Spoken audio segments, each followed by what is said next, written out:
Hi everyone, আপনাদের সকলকে স্বাগত জানাই হোমমেড ডেলিকেসিসের আরও একটা নতুন ভিডিওতে। আমি অমৃতা, আশা করি আপনারা সবাই ভালো আছেন। এই ভিডিওটা কিন্তু এবারে কোনো কুকিং ভ্লগ হচ্ছে না, এবারে আমি আপনাদের সাথে শেয়ার করব একটা ছোট্ট ট্রাভেল ভ্লগ। আজ 4 জুন, সকাল এখন 5টা বাজে। আমরা ট্রাভেল করব বার্লিন থেকে মিউনিখে আসলে জার্মানি আর পর্তুগালের একটা ফুটবল ম্যাচ আছে, সৈকত সেটাই দেখতে যাবে, সেই জন্যই আমাদের ট্রাভেল করা। আসলে ছোট বেবি নিয়ে ট্রাভেল করা, তাই সকাল সকাল উঠে ওর খাবার দাবার সব রেডি করে নিয়ে আরও টুকটাক কিছু কাজ সেরে 6:40 নাগাদ আমরা বেরোলাম বার্লিন সেন্ট্রাল স্টেশনের উদ্দেশ্যে। এখন টাইম সকাল 7:11। আমরা বার্লিন সেন্ট্রাল স্টেশনে পৌঁছে গেছি। আমাদের মিউনিখের ট্রেনের টাইম 8:11, কিন্তু যেহেতু বার্লিন সেন্ট্রাল স্টেশন আমাদের বাড়ি থেকে আসতে একটু টাইম লাগে, তাই আমরা একটু আগেই বেরিয়েছি। তাছাড়া খাবার দাবার কিনে নিয়ে আমরা ট্রেনে উঠবো, তো হাতে একটু টাইম থাকলে সেটা ভালো হয়, সেই জন্যই একটু আগেই আমরা পৌঁছে গেছি স্টেশনে। সকালে আমাদের ব্রেকফাস্ট করা হয়নি, আর উপরের ফ্লোরে একটা ভালো খাবারের দোকান আছে, তো সেখান থেকে আমরা কফি আর টুকটাক কিছু খাবার কিনবো, সেই জন্যই উপরের ফ্লোরে যাচ্ছি। আর এই যে বার্লিন হাউপ্টবাহনফ মানে সেন্ট্রাল স্টেশন অনেকটাই বড়, এর 3-4টে ফ্লোর আছে, আর প্রত্যেকটা ফ্লোরেই অনেক খাবার দাবারের দোকান, জামা কাপড়ের দোকান, প্লাস অনেক সোভেনিয়ার্স শপও আছে।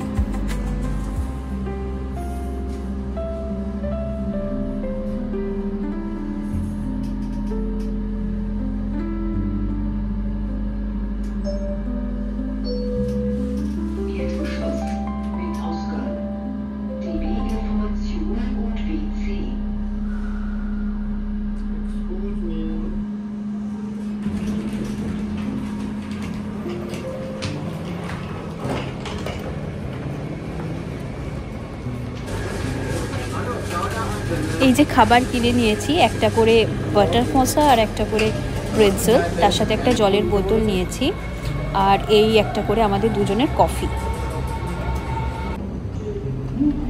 খাবার দাবার কিনে নিয়ে এখন আমরা 2 নম্বর প্ল্যাটফর্মে চলে এসেছি। এখানেই আমাদের ট্রেন দেবে। ট্রেনের টাইম হচ্ছে 8:11, আর আমাদের সিট রিজার্ভেশন করা আছে ওই যে এ সেকশন, ওখানেই আমাদের কম্পার্টমেন্টটা পড়বে, তো ওইদিকেই আমরা এখন যাচ্ছি।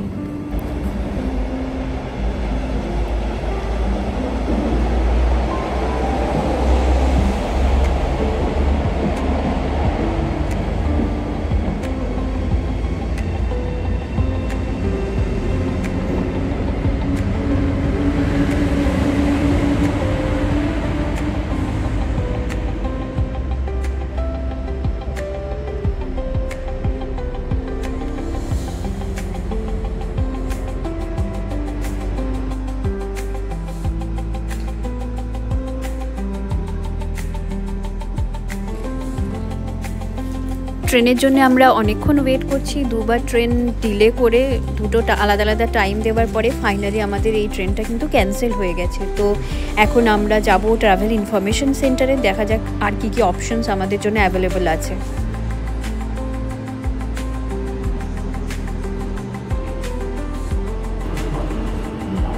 ট্রাভেল ইনফরমেশন সেন্টার থেকে আমাদের বলল যে আমাদের যে টিকিট কাটা আছে সেই টিকিটেই আমরা পরের ট্রেনে ট্রাভেল করতে পারবো, কিন্তু যেহেতু ট্রেন ছাড়ার সময় হয়ে গেছে তাই সিট রিজার্ভেশন এটাতে আর পসিবল না।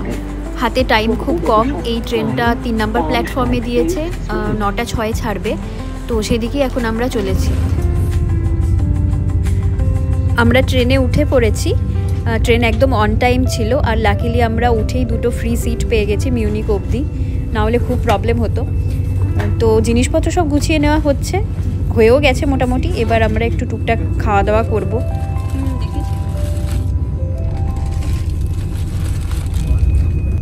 কে বলবে তুই?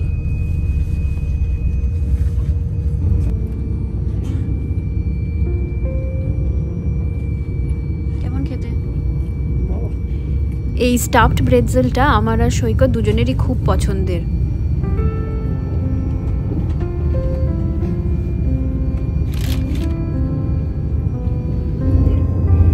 এই ট্রেন জার্নিটা প্রায় 4.5 ঘন্টার। আমাদের পৌঁছাতে দুপুর হয়ে যাবে। এই লং জার্নিতে মেয়ে কতক্ষণ চুপ করে এক জায়গায় বসে থাকে সেটাই দেখার। তো ওকে বিভিন্ন জিনিসপত্র হাতে দিয়ে বিজি রাখা হচ্ছে। প্রায় 4.5 ঘন্টা ট্রেন জার্নি বলে সাথে একটা বই নিয়েছিলাম, তো আমি সেটাই পড়ার চেষ্টা করছি। আর আমার মেয়ে কিন্তু তার নিজের কাজ করে চলেছে।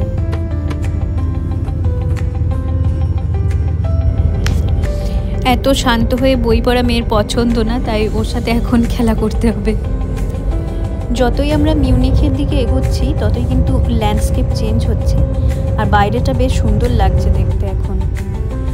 এখনও অলমোস্ট হাফ জার্নি বাকি আমাদের, আর এদিকে মেয়েটা দুষ্টুমি করতে করতে ঘুমিয়ে পড়েছে। তো এই সময় আমি একটু বাইরের ল্যান্ডস্কেপ দেখতে দেখতে আর এই বইটা পড়তে পড়তে একটু সময় কাটিয়ে দিলাম। ট্রেনে যেতে যেতে বাইরে ওই দূরের ছোট ছোট শহর আর গ্রামগুলোকে দেখতে কিন্তু ভীষণ সুন্দর লাগে। এখন আমরা অলমোস্ট মিউনিকের কাছাকাছি চলেই এসেছি। টাইম এখন দুপুর 1:20। আমরা মিউনিখ মেন স্টেশনে জাস্ট নামলাম। লাগেজ, বেবি স্ট্রলার এই সমস্ত কিছু নিয়ে নামতে একটু টাইম লাগলো, তো সব কিছু ঠিকঠাক হয়ে গেছে। এরপরে আমরা এখান থেকে বেরিয়ে, মানে স্টেশন থেকে বেরিয়ে আমরা যাব আমাদের এয়ারবিএনবিতে। এয়ারবিএনবিটা একটু দূরে, তো যেতে একটু টাইম লাগবে। তো আমাদের ইচ্ছে আছে খাবার দাবার কিনে নিয়েই একবারে যাওয়ার। আর এই যে এই ট্রেনটা, এটা করেই আমরা মিউনিখ এলাম।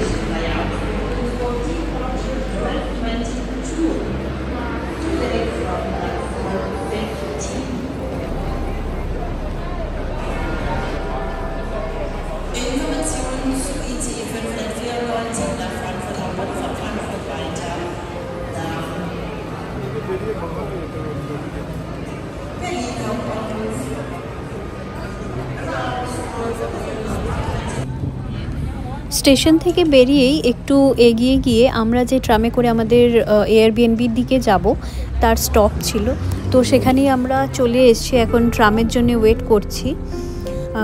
কিছুক্ষণ 2-3 মিনিট মতো টাইম লাগবে আসতে, তো এখন সেখানেই ওয়েট করছি। এই যে ট্রাম নাম্বার 21, এটা করেই আমরা এয়ারবিএনবির দিকে যাব।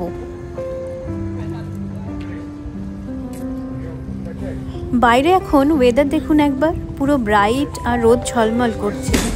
এদিকে সন্ধ্যে থেকে কিন্তু ঝেঁপে বৃষ্টি হওয়ার ফোরকাস্ট আছে আজকে।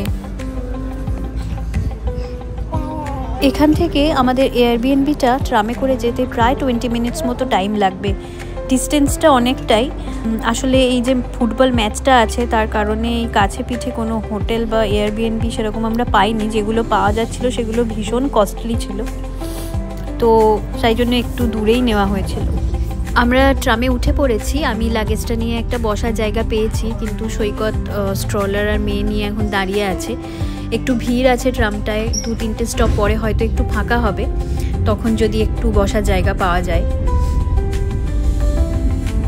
এর আগেও আমরা বেশ কয়েকবার মিউনিখে এসেছি।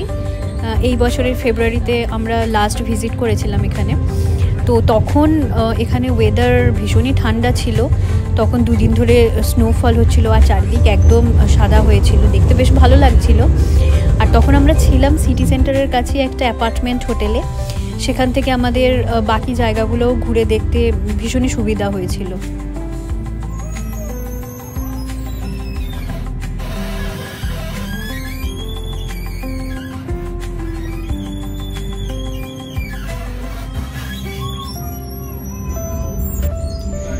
আর এই যে আমার মেয়ে যখনই কোনো নতুন স্টপ আসছে, লোকজন ট্রামে উঠছে, তো সবাইকেও স্মাইল দিয়ে ওয়েলকাম করছে, আর সবাই ওকে রিটার্ন স্মাইলও দিচ্ছে। ট্রাম থেকে নেমেই মিনিট 5 হেঁটে আমরা চলে এসেছি আমাদের এই এয়ারবিএনবিটাতে।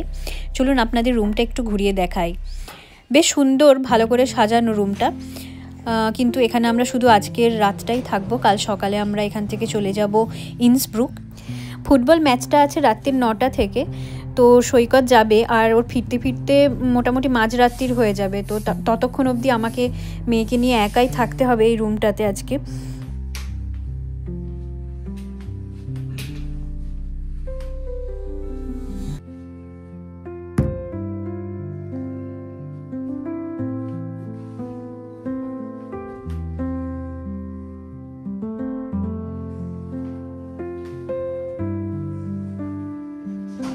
তো কেমন লাগলো আপনাদের আমার এই ছোট্ট ট্রাভেল ব্লগ আমাকে কিন্তু অবশ্যই জানাবেন। কাল সকালেই আমরা এখান থেকে ইন্সব্রুক যাব, অস্ট্রিয়াতে আলপসের কোলে একটা ছোট্ট টাউন। তার ভিডিও আপনাদের সাথে শেয়ার করব এই চ্যানেলেই। আর আমার এই ছোট্ট ট্রাভেল ব্লগটি যদি আপনাদের ভালো লেগে থাকে একটা লাইক করে দেবেন আর অবশ্যই সাবস্ক্রাইব করে নেবেন আমার চ্যানেলটিকে। Thank you so much for watching. Bye by.